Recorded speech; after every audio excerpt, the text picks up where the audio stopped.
Bonjour à toutes et à tous et bienvenue pour ce débriefing de la première session de notre crépuscule, donc la campagne qui vient de commencer. Donc le premier scénario, un mariage tumultueux. Alors, après la session 0, je vais expliquer un petit peu ce que j'ai fait pour préparer cette première session.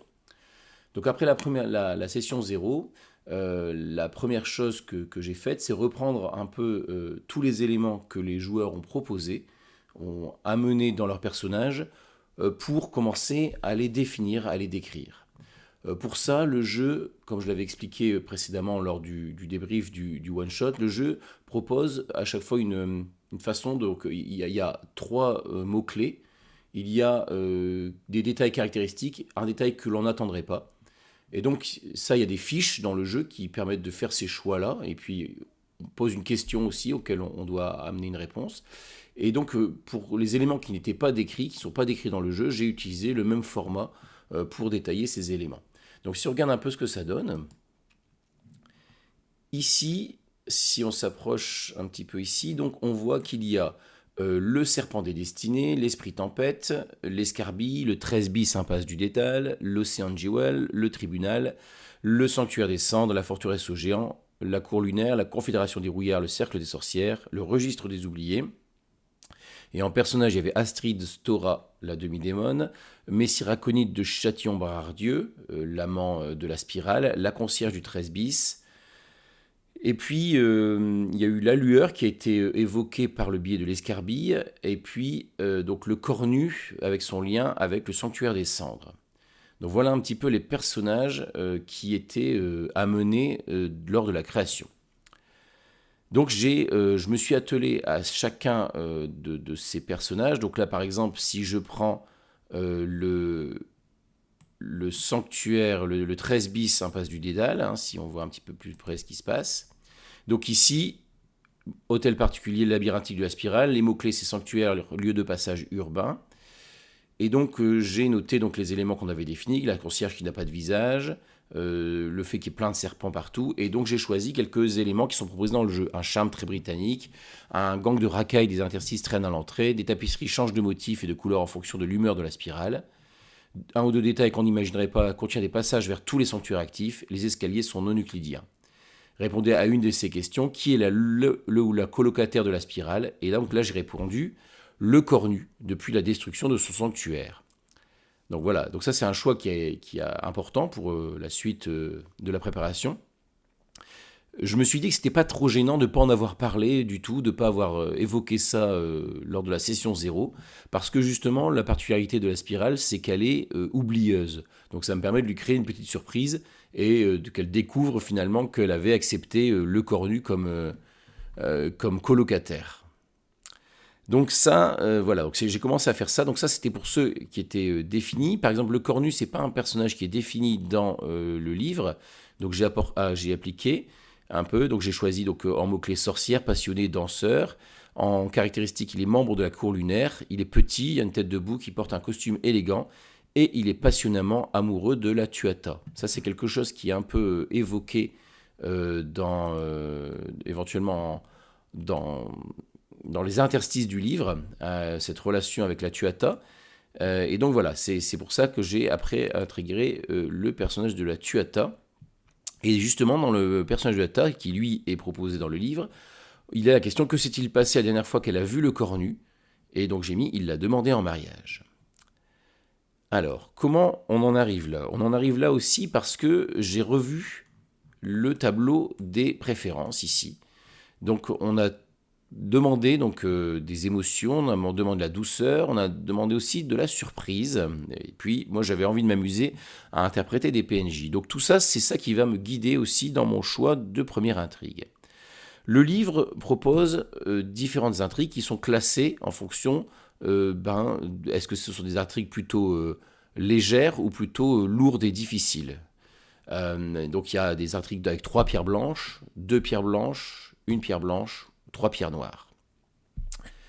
Donc là, j'avais choisi, normalement le jeu propose de les tirer au sort, moi j'avais choisi de déterminer moi-même quelle intrigue j'allais utiliser.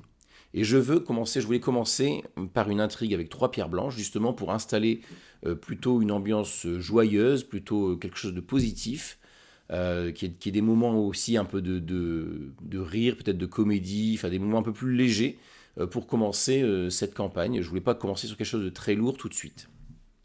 Et puis c'était l'occasion aussi pour moi de commencer à leur faire aimer aussi les personnages qu'ils vont côtoyer et qui vont peut-être souffrir du crépuscule. Donc voilà, donc à partir de là, il y a plusieurs propositions dans le jeu. Il y a 4-5 propositions pour chaque type de nuance, donc dans les pierres blanches. Celle que j'ai, donc je les ai lues, l'ensemble des petites propositions, et celle qui a retenu mon attention, c'est celle qui s'appelle Nous n'attendrons pas dimanche. Donc nous n'attendrons pas dimanche, si je regarde un petit peu comment ça se présente. Aujourd'hui, 2 personnes importantes du monde occulte se marient, l'occasion de réunir les amis, les alliés, les connaissances, mais aussi quelques adversaires bons joueurs dans L1, pour fêter l'amour alors même que jamais la fin n'a été aussi proche.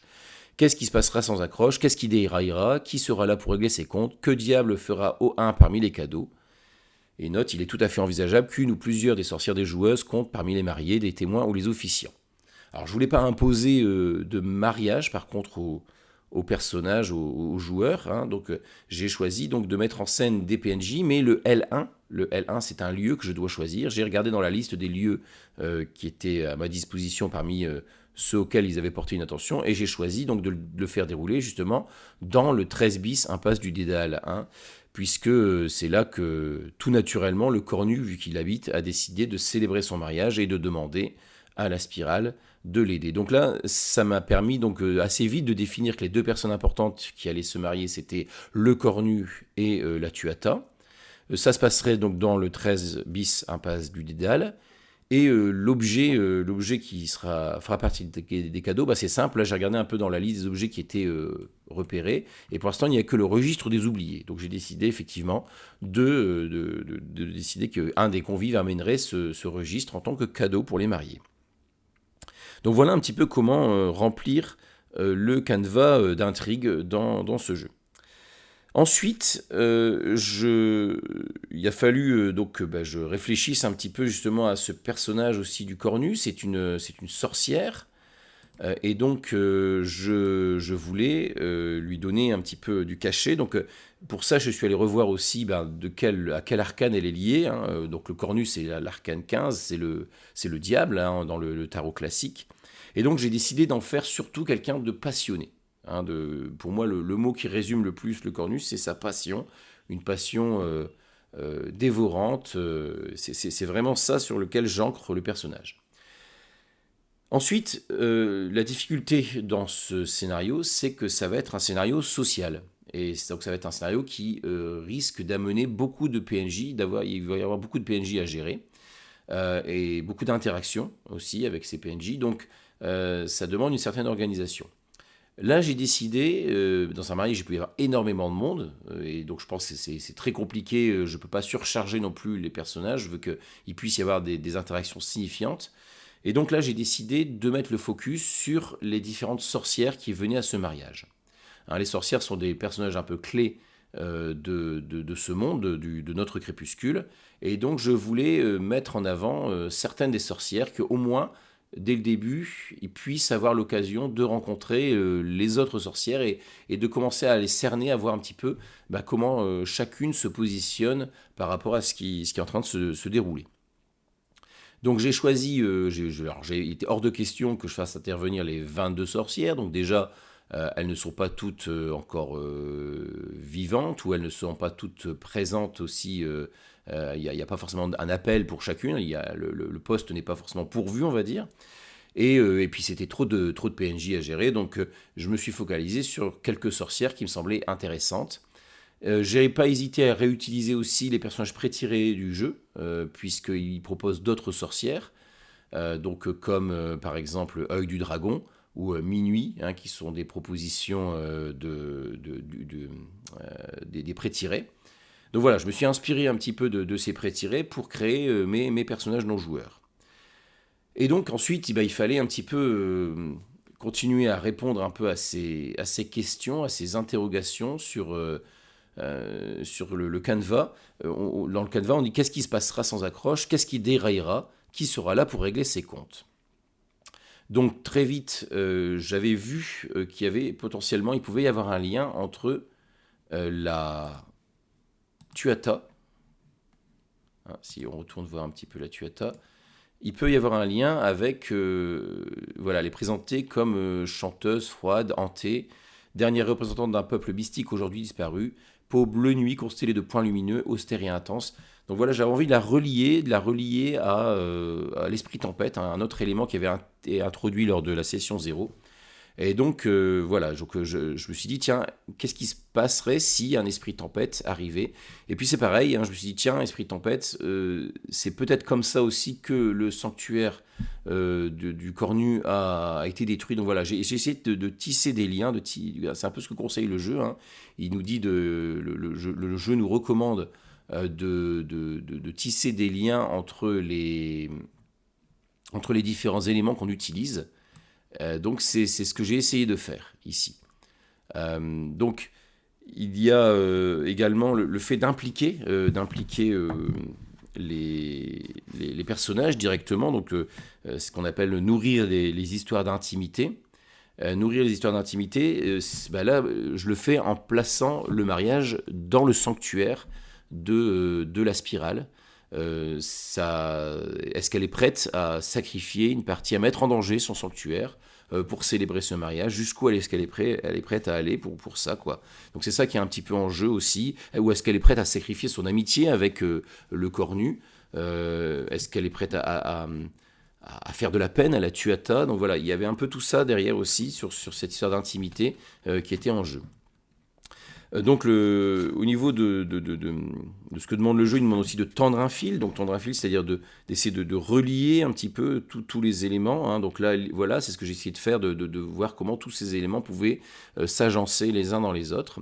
L'autre façon aussi de tendre un fil, c'est que j'ai déjà une idée de la deuxième intrigue que je veux utiliser, hein, qui serait une intrigue autour du sanctuaire cendre. Et donc j'ai déjà planté des petites choses à ce moment-là pour qu'on se dirige vers cette intrigue-là.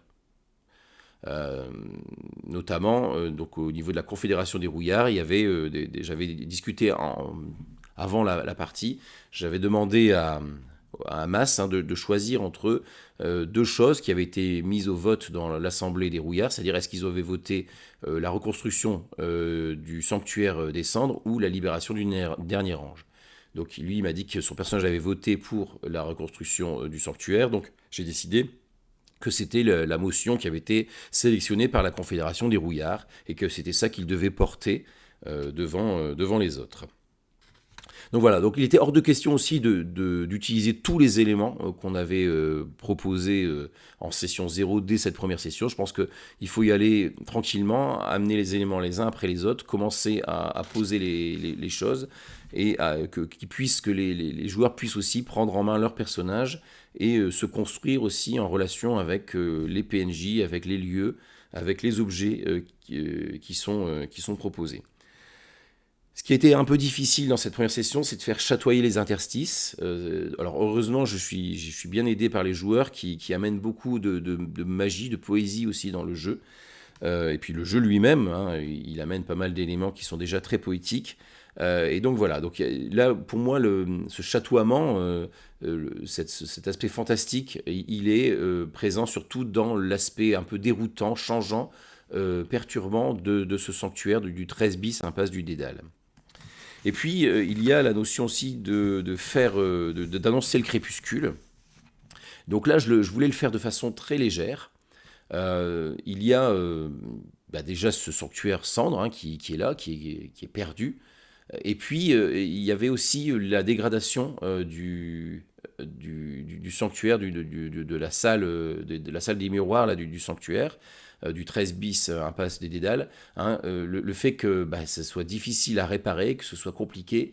Voilà, j'ai saisi l'occasion aussi apportée par les joueurs d'essayer de faire ressentir que voilà, le sanctuaire il était potentiellement menacé, que ça devenait compliqué. On manquait de magie un peu pour reconstruire ce qui était abîmé et que peut-être qu'il fallait faire attention faire très attention à ce qui a été abîmé là dans ces derniers temps, parce qu'on n'a plus forcément la force de tout réparer.